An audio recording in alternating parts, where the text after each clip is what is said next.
Year, Southington Public Schools' unpaid meal debt was just over $10,000. This past school year, it was up to more than $18,000. Overall, that's an almost 80% increase. The kids will still go through the lunch line and grab a lunch, and again, the regulations are that we can't refuse them that. But then going back and trying to collect that negative meal debt, there's a reason why they didn't have money for lunch in the first place. And Southington isn't the only district seeing an increase. The School Nutrition Association of Connecticut ran a survey at the end of this school year. 29 districts responded, and combined, their school meal debt increased almost 48% last year. The people you would least expect to be food insecure might very well be food insecure. Southington Superintendent Stephen Medancy believes part of the problem is the formula used to decide if a family qualifies for free or reduced lunch. The formulas are based off national data because it's a federal program. For example, a family of 4 has to make less than $41,795 a year to qualify for free lunch this year. Medancy thinks the qualification limit should be higher in our state to reflect the higher cost of living. I just think that right now, the way the economy is and the cost of food insecurity is a real challenge for families, as evidenced by the summer lunch program and the amount of meals that we're still providing to students. It's part of the reason Southington decided to run its summer lunch program without federal or state funding. It's all funded through donors instead. That way they can give a lunch to anyone who shows up. Some of the state and federal programs, there's a lot of red tape to them and a lot of requirements that come with them. And by doing our own, we decided that we could customize it, make it special for the kids.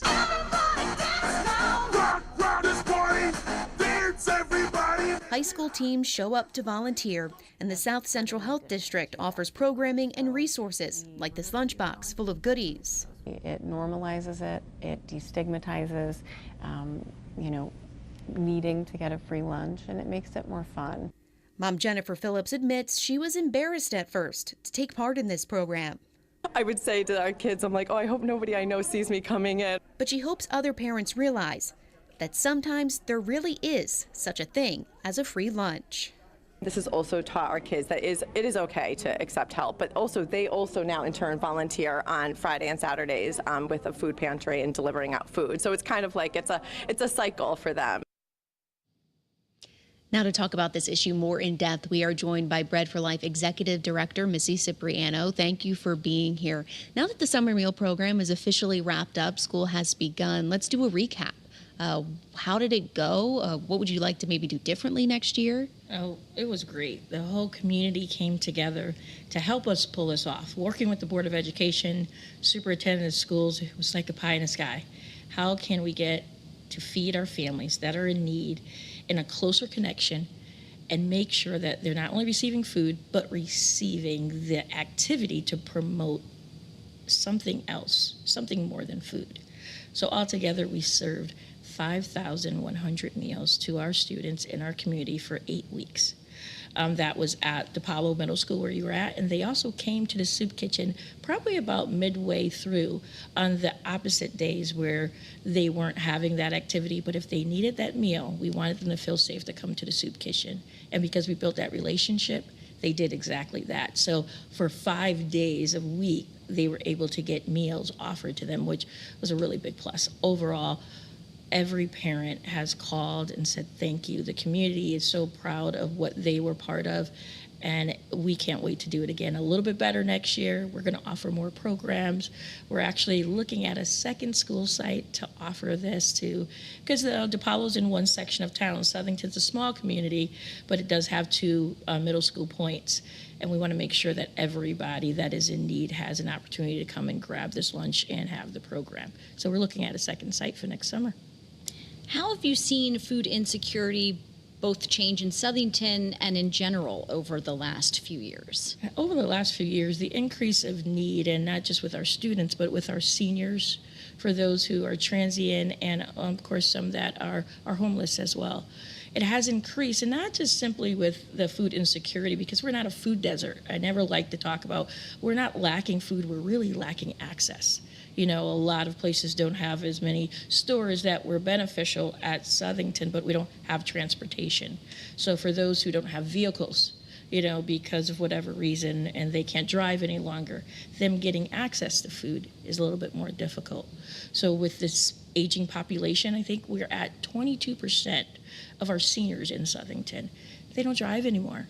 Their loved ones don't want them cooking anymore. Now, where do they get their meals from? So that has increased to we're delivering more, 30% more than we were 3 years ago today.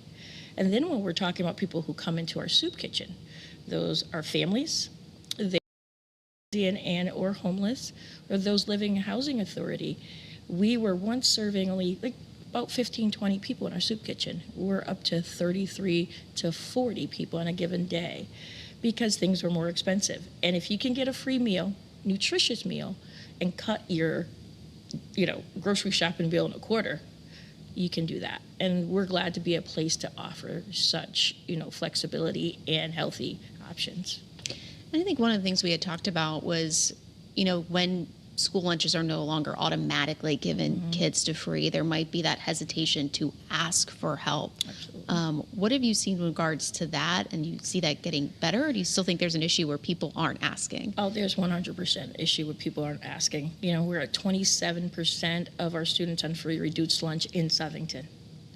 27% of people, that means they filled out that now application. That is not a one page, it's multiple page, takes time, you have to reveal things, you have to reveal your income.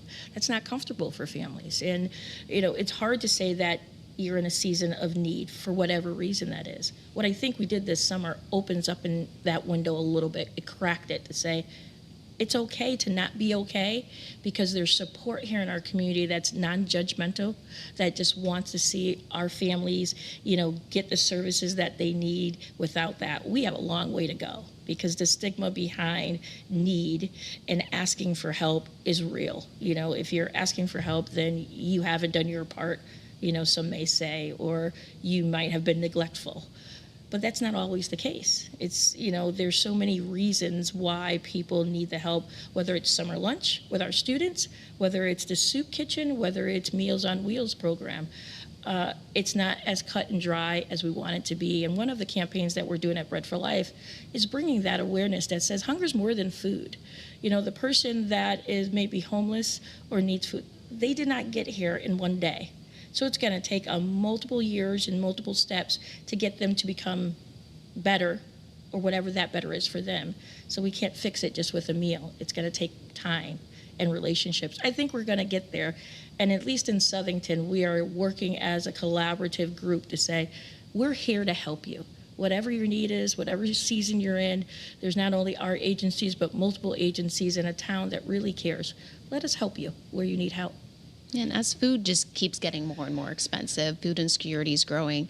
From your perspective, would you like to see change, whether it be the local, state, federal level? What do you think needs to change to address this issue?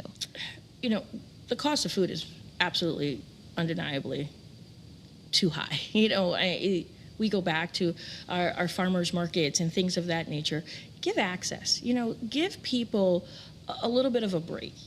Everybody, I want the grocery stores to make it just like the next business.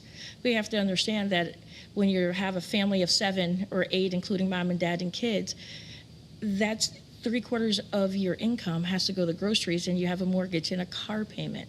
That's not sustainable. And nor should that be acceptable, that we know that hunger is the leading thing that causes anxiety if you're not fed well. It causes brain deterioration, which is Alzheimer's and Parkinson's. We know that food is a vital source of our healthy well-being overall. So why wouldn't we make it, affordable for everyone? I think our legislation has some work to do, and not just helping our Connecticut food banks, which are really wonderful, and Connecticut Food Share, which offer a lot of things, but really letting people know that your need for healthy food and not a quick fix, can be had by going to these agencies and building relationships and helping people through this season, and not just giving them something for the now. This has to be a trend of learning and teaching and being in it to win it. We always say, I'm not going to be able to have a relationship and help you learn how to cook a healthy meal by sitting with you for an hour. This is ongoing, and I think we have to, as a state, be better at being invested into people that need help, so we can get them more invested in the growth of the entire, community. And the superintendent touched on it, and it could help alleviate that stigma a bit and get people invested in people. Because, like the superintendent said, there's people you wouldn't think of that are food insecure. Absolutely. And that speaks to, a story, if I may. We had a family and that we were serving at the soup kitchen, and we didn't even know where they lived. So we got down to the bottom of it, and we went to a house, and it's a house that people drive by pretty infrequently, and you would not know that not only were they food insecure, but inside their home, there was no beds for the kids to sleep on. And they were afraid to ask for help. The family had gone through multiple health scares, and there was a real need in that family, but they didn't know where to ask, so they started with the basic, which was food. So I'm going to go into the soup kitchen and get food. And it took a year for us to figure out that greater need, because the school district didn't even know. Because again, kids getting on the bus, they're going to school. They're not talking about the other things. And so collectively, and this was a few years back that we worked together, and I think that was the start of realizing you don't know exactly what Mr. Medanti said. You don't know who has this need because it's not talked about.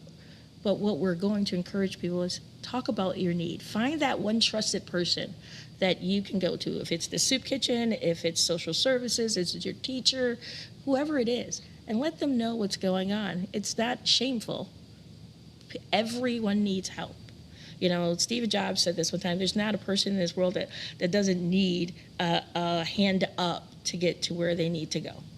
And so that applies to everyone. You don't have to be a Mongol to realize that there's help out there. Don't be afraid, to say that you have a need. And if it's food, that's great. If it's health, if it's mental health, if it's addiction, if it's homelessness, there are organizations and agencies willing to help. And we just got to be out there to say, we're here, no judgment. Go back to, there's no judgment at all. And one piece of legislation around all of this that seems to be talked about every year now is whether or not the state should just be paying for every student's lunch, because they did for a couple of years during the pandemic. Now they're not. Even this year, they're rolling back on the program that paid fully for the people who qualified for reduced lunch. What impact have those changes over the last couple of years have you seen on kind of the soup kitchen? Have you seen any changes from when we went from everyone got a free lunch to back to you have to qualify? I will tell you, families came more in our evening dinner service after that change. Just like even now more so with the cut to our benefits for our SNAP benefits, that new cut that's coming down, and some people have been affected. We have seen an increase just recently in this week alone, which is usually a slower week for us because they were affected by it. One person was, cut $50 in what they were used to receiving. $50 changes a whole lot of groceries for a person's living. As far as should it be free for all students? Listen, take the time to get to know the districts. Each district has its own, there's no zip code in the state of Connecticut that doesn't have some food insecurity in one section of their town. Find out where those families are, meet them where they are, and let them be qualified. We can't just rip a Band-Aid off and offer one and one for all. That doesn't work that way when we know that nutrition is part of education. How are we going to well educate our students if we're not taking a look at that truly and honestly? I think it's a disservice to our education system when we're only looking at one part of the needle. This is another section of it. I think Southington has a unique ability to think outside the box. We have a bunch of out-of-box thinkers, not only myself, but within the whole community that say, we can fix it from within. The state of Connecticut can run their things the way they want to, but we can fix our community. We can work together and do better because we know better. And that's where we are right now. Well, I'm sure it'll come up again next year as well, and so we'll be talking about this again. But Missy, thank you so much for joining us. That is your iTeam stream for today.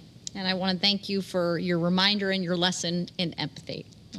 Well, we're on the stream of the first Friday of each month. Next month, it'll be the second week of October. Just a heads up. And if you have Any issues you believe need investigating, tell us about them through the form on WFSB.com and then click on iTeam and then Contact. With the iTeam, I'm Cassidy Williams. And I'm Sam Smink. Thanks for watching us on WFSB Plus. Have a great afternoon.